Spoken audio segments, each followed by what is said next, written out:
Alright, hi everybody. This is the first installment of the skeletal system notes. It's going to be 2 sets of notes. Just like with the skin, there's a lot going on with the skeletal system, and if you think about it, they make up the major portion, or at least the mass or volume, whatever you want to call it, of your body. So there's a lot going on. So we have lots to talk about. We're going to focus on the very basic components and get into some of the more complicated details in the second section. So we're going to focus on the functions and talk a little bit about the joints. Major functions, just like the skin, there's a lot of them.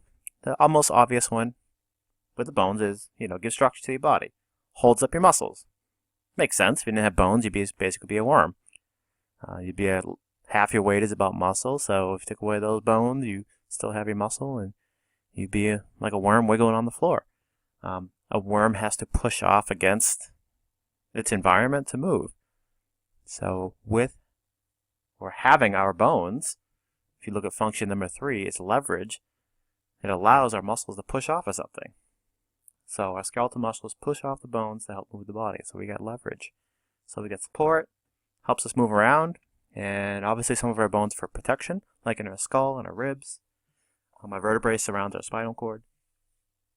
But all of these bones, they're placed in the body where, yes, they might protect, but there's places in the body that you could have some protection, but that would limit your mobility. Look at your abdomen area. You got some very important organs in those areas. Your liver, your intestines, stomach, but you have no bones in those areas.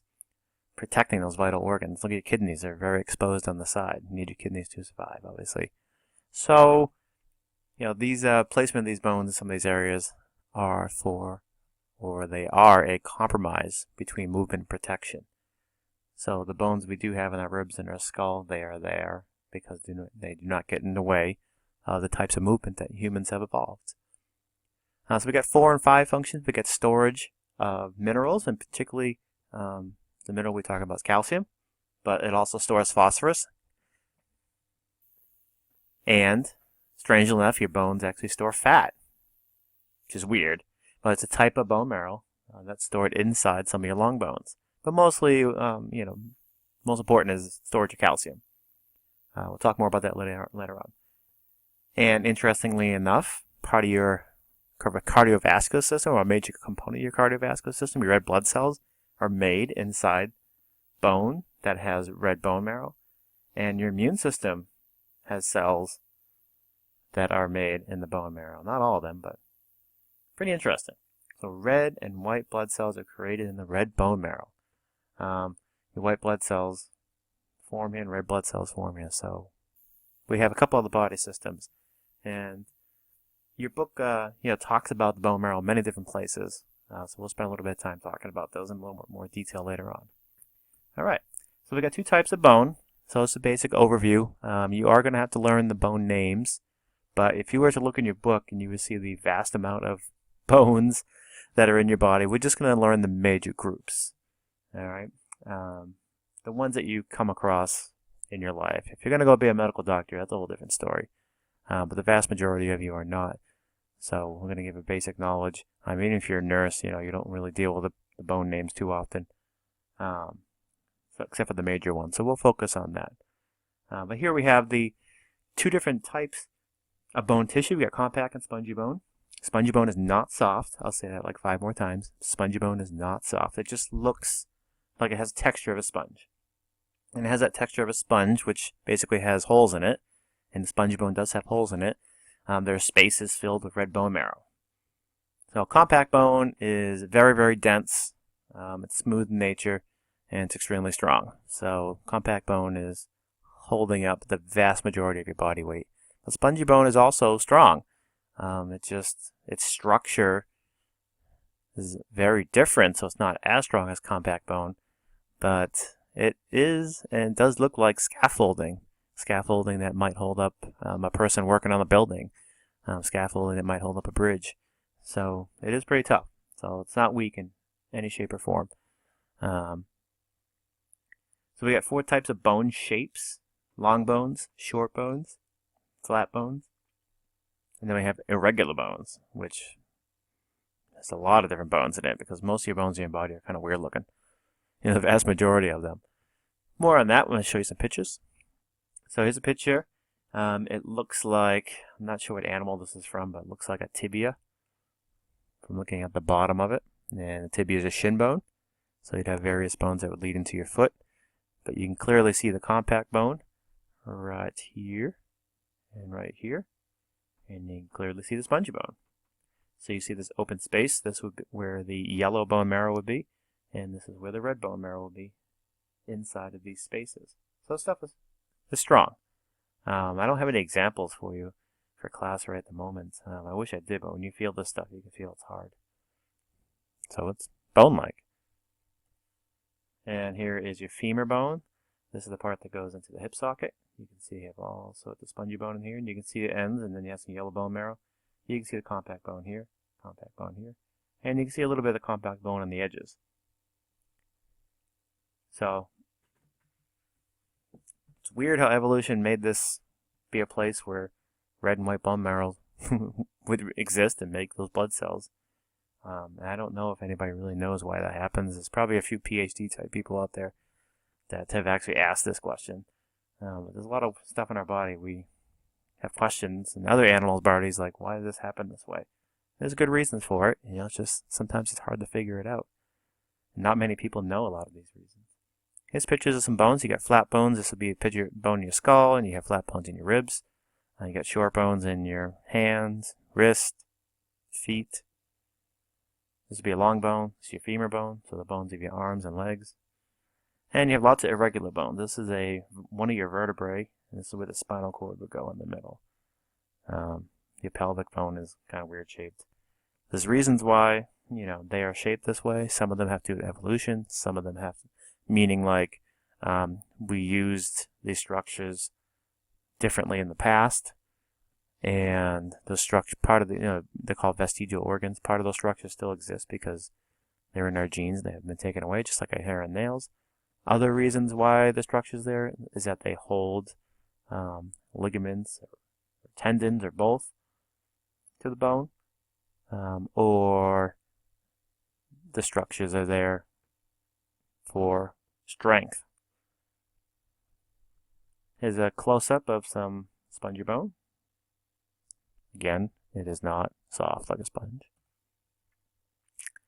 Alright, so other parts of the skeleton, we got joints, we have articular cartilage, and ligaments. So joints is where any two bones come together, and generally these give us a greater range of motion, but not all joints actually contribute to motion. So I'll talk more about that later on. All joints have ligaments in them. These are cords of collagen and elastic fibers that hold bones together at these joints. So we've heard about collagen many times already. So this is a type of protein in the body, and there's a couple different types of collagen. You'll find collagen also inside of your bones, which is kind of weird, but they are fibers of protein. And ligaments also have a lot of elastic fibers in them, which sounds like elastic bands. They are meant to stretch. And they do not stretch like elastic bands, but they do have a quality where they're able to stretch. And it makes sense because when we're putting stresses on these ligaments through our daily movements, or also more extreme movements when we're running or tackling or jumping, doing all those different things, the stretching allows some flexibility with all of our tissues connected to those ligaments, which will allow them or keep them or make them less likely to become damaged, to form a cushioning. And speaking of cushioning, we have articular cartilage on the insides of many of our bones, many of our joints, basically all of our joints except for the ones that don't move at all. So any of the joints that move, even just a little tiny bit, they have cartilage inside them, and that keeps those bones from rubbing together. We'll talk a lot more about that later on. So here's a basic picture of inside the knee. You can see the articular cartilage right here. So if that cartilage wasn't there, these bones would be rubbing together, and bones are very much living tissues. They're filled with blood vessels, they're filled with cells, they're filled with nervous tissue. And when they become irritated, damaged, the cells inside the bone will give off chemicals that will make inflammation, which will make other cells in the area feel painful. So very much living tissue. So when that cartilage is there, the bones do not scrape together as easily as they could. Here's a picture of a fake picture of what the ligaments would be. These are, kind of hard to see in real life. I'll show you some pictures though. There's a lot of the tissues in the way, but this is a really good way of looking at them. You can see you have ligaments right here, going across the anterior cruciate, posterior cruciate ligaments, and collateral ligaments, the medial and lateral sides. And you can see these words anterior, posterior, lateral, and medial. You can see they're used again. Here you have some of that cartilage. All right, and you would also see cartilage on this bone, but it's been taken off, so you can kind of see what's going on here. So this is not a real one. So a little bit more info on bone marrow. So I said bone marrow, we found it in long bones, but you also find it in some of our flat bones, like our skull and our ribs. And it's only in the ends, what we call the epiphyses, plural. So the ends of these long bones. All right, but flat bones are going to have that red bone marrow going throughout it. Red bone marrow also makes platelets, which is helpful for blood clotting, in addition to the red and white blood cells. And like I said, long bones, fat is stored in the form of yellow bone marrow. So this is kind of a very interesting fact that we could store fat inside of our bones. But remember, fat is used primarily as an energy source. So this was just another place that animals can store a little bit of extra energy. Because animals don't have, a continual source of food like we do in our modern society, in our modern world. We have supermarkets, fast food. You get hungry, you just go get it. Not the case for animals. So when they had a, potential famine, if they ran down their bodies, the fat stores that they had underneath their skin, then they would use some of their fat that they stored in their bones. Pretty weird. And this is just a picture of different types of cells. You can see the red blood cells, and there's many different types of white blood cells that we'll talk about more toward the end of the year. And of course, platelets are also made there too. And I put this picture on there for some reason that I forget now. Alright, on to the bone cells. So there are three major bone cells that we find inside bone. The major one is osteocytes. Those are long-lived mature bone cells that maintain normal bone structure. Once they are created, so to speak, from basically a mature osteoblast, they'll live approximately 20 or 30 years before they're replaced. So they live a very long time. Different cells in your body have, very different ranges of how long they live. Osteoblasts, these are immature bone cells that build new bone material. And once they imprison themselves, which means that they build the bone matrix around themselves, they will differentiate into osteocytes. So osteocytes are mature osteoblasts. Another type of cell is called an osteoclast. They do something different. They actually dissolve bone, and they use acids, and they release the minerals from the bone. A little bit more on those a little bit later on. So we got osteocyte, osteoblast, and osteoclast.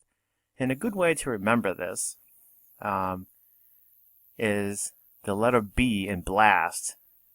When you see that, think of build, because it builds new bone. Blast, I sometimes think of as meaning like blow up. But blast, in science, Latin, has nothing to do with it blowing up. It actually means something more along the lines of like pouch or child or a small pouch or immature. Pouch meaning like a cell. So it means nothing like blowing something up. So just think of B, build, bone. If you can remember, osteocyte is mature bone, and you can pretty much figure out osteoclast. I haven't really thought of a word that might go along with the letter C. But if you can remember the B for blast is build, you should be good. These cells, look like most other cells. They look kind of blobby. They move. The reason why it looks like this, because they literally will move. They are amoeba-like cells and not just fixed in your body. especially when we get to the white blood cells. They are amoeba-like. They move around all the time. It's creepy.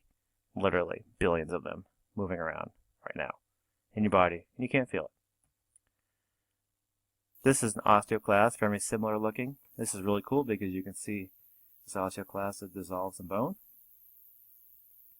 with acids that it creates, releasing that bony matrix, basically the calcium and phosphorus, out into, ultimately, it'll go into the bloodstream. Here, if I asked you where were the osteocytes, you might remember from our tissues unit and say, oh yeah, those are little black dots. A lot of people might say the circle because they know cells are mostly circular. But the osteocytes are these little black dots. And this is where a blood vessel would be, and they arrange themselves in these circles called osteons. So more on that next week when we talk about part 2 notes. But osteocytes are those black dots. Those cells are fixed, they don't move because they are imprisoned in bone. All this white stuff in here is surrounding them is going to be bone. So, mineral storage in bones have a strong relationship when it comes to storing calcium and phosphorus. Bone are very important reservoirs for calcium. Calcium homeostasis is absolutely vital for your survival. It's vital for neuron and muscular functions. You got a muscle beating in your chest that requires proper amount of calcium inside it and also blood going to it. And not just the blood flowing through it that's going through your whole body, it's the blood that actually feeds that muscle, which is called the coronary arteries. Neurons send signals all around the body. So if those aren't working properly, you're going to have all sorts of problems. So fluctuations of over 30%, meaning like 30% higher than normal, 30% lower than normal, can cause convulsions if it's too high. It can cause paralysis if it's too low. This has to deal with muscles and neurons, right? If it gets too far out of whack, you can die. Your heart will stop. So your body's got many, many, many checks and balances to make sure that this doesn't happen. And it's actually really rare unless there is, an extensive affliction or disease going on. You have a couple hormones that help regulate this. You got parathyroid hormone and calcitonin hormone. And they work in conjunction with the osteoblasts and osteoclasts. So parathyroid hormone actually will activate and stimulate osteoclasts to increase blood calcium. What does that mean? Well, if the body senses that its calcium levels are going down, it's going out of homeostasis, then it makes more parathyroid hormone. Parathyroid is some little structures that are on top of your thyroid, part of your endocrine system, which we really hasn't done yet. I know you might be wondering what that means. But more hormone basically will make more osteoclasts and stimulate their activity, which means they'll break down more of your bone, which will increase blood calcium. So it's not like it's going to break it down in such a way that, you'll all of a sudden be breaking bones. But there is a disease of aging out there called osteoporosis, which causes more activity from osteoclasts. So we'll talk more about that later on. Conversely, you have calcitonin hormone. Calcitonin sounds like calcium. Will actually activate osteoblasts, and blast means build, B for build, to decrease blood calcium, which means they'll take calcium out of the blood and make more bony matrix with it. So that's kind of interesting. Your body uses those cells and those hormones to make sure it has the right amount of calcium in your blood. And here's a graphic showing you kind of what's going on. So this is your parathyroid. This is your thyroid. And you have some structures on the thyroid, which are the parathyroid glands. So actually 2 different glands. So you can kind of see here, you got homeostasis, blood calcium level. Blood calcium level goes too high. Your body wants to get some of the calcium out of the blood. So your thyroid will start to make and release calcitonin. And calcitonin will activate the osteoblasts, because blast means build. And blood calcium levels will fall because when you build bone, you're taking that calcium out of the blood. And conversely, if its blood calcium levels go too low, your thyroid will obviously stop making calcitonin or make less of it, and it will make more parathyroid to stimulate osteoclasts to dump more calcium into the blood. So it's pretty interesting. So you can see like something like the thyroid, which handles a lot of different things. If you have like a thyroid cancer, like we talked about earlier, and you had all these tumors growing on here, if they interrupted the production of calcitonin in the parathyroid glands, you can see how it could be very life-threatening in a much different way, not just from the cancer itself, but just from the organ not working anymore. So potentially someone were to die of thyroid cancer, it could be because it becomes malignant, or it could be because it interrupts the functions of that organ. All right, switching gears a little bit, the last major topic we're going to talk about are the joints. And there's a lot to talk about with this. The basic two functions, it holds bones together, but also allows some mobility. Their skeleton, imagine what it'd be like if it didn't have any joints. I mean, we'd be moving around. We wouldn't be moving around, really.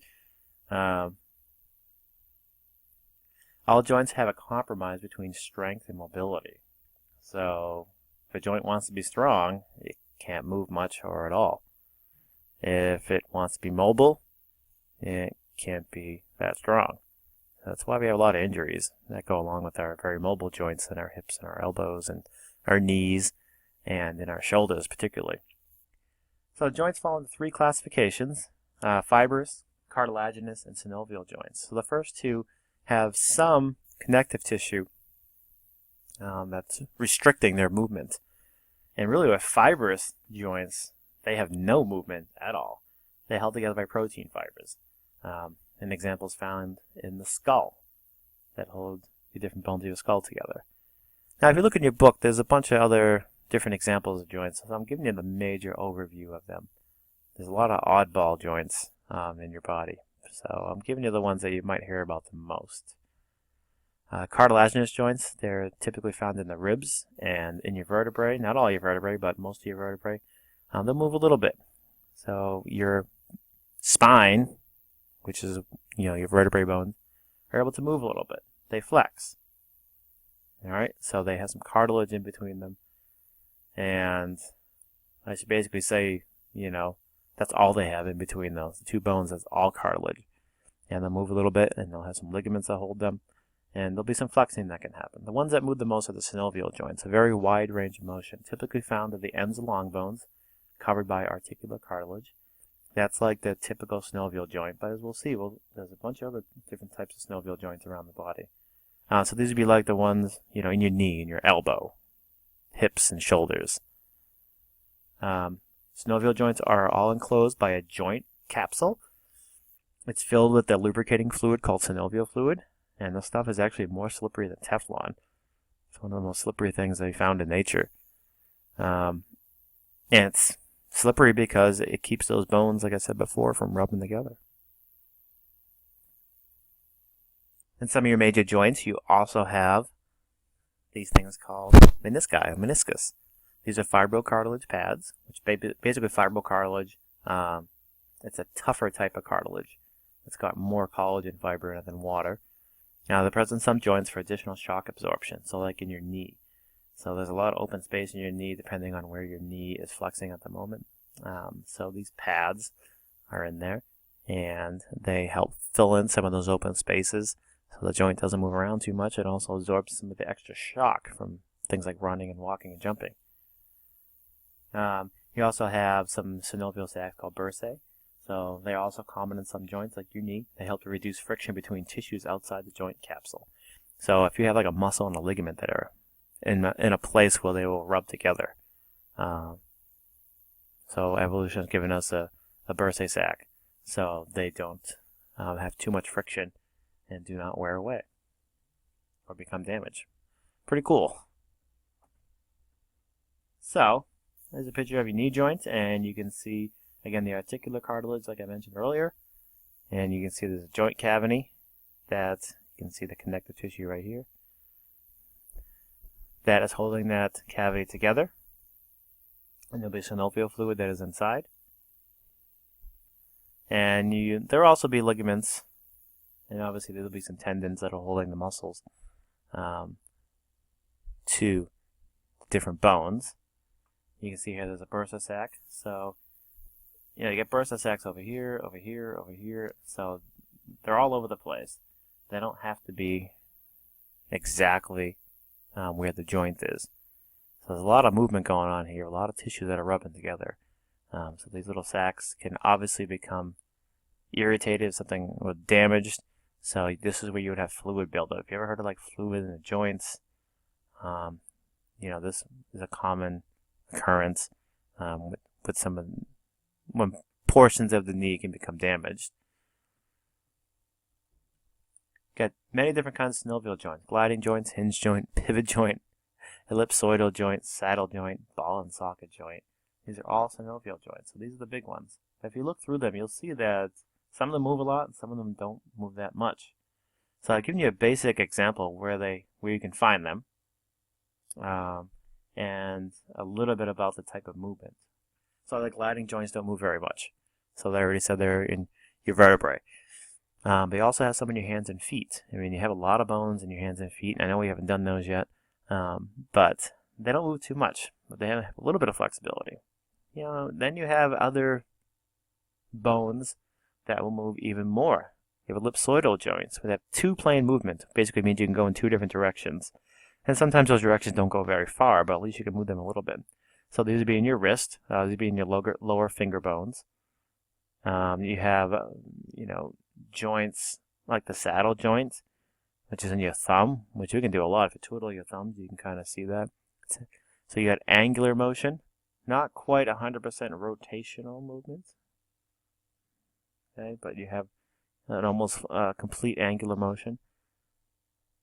You also have pivot joints.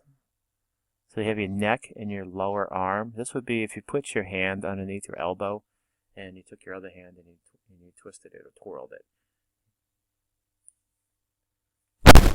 So, and also your neck, it's a pivot joint. It's rotational movement only.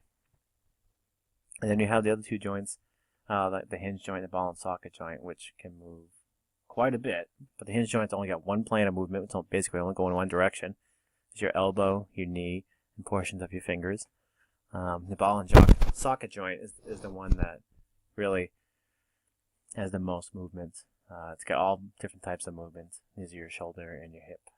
And it's basically like a head bone or a ball on top of a bone that rests in a cup-shaped socket.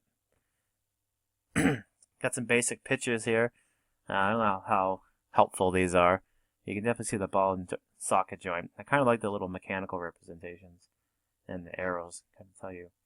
So you can get a lot of movement out of that right here. This is the arm bone and the scapula, right in the shoulder joint. But if you look at these pictures, you can kind of see the movement, back and forth movement. It doesn't really tell you like how much, like, these gliding joints, they don't move that much, but they can go in all directions and just move a little tiny bit. And you can see a hinge joint, looks like a door hinge. So it kind of gives you an idea of what's going on with them. Alright, so here's a YouTube video about cracking knuckles, which I'll leave a couple questions on the homework questions. So that's pretty interesting. And I think that is it. Thanks.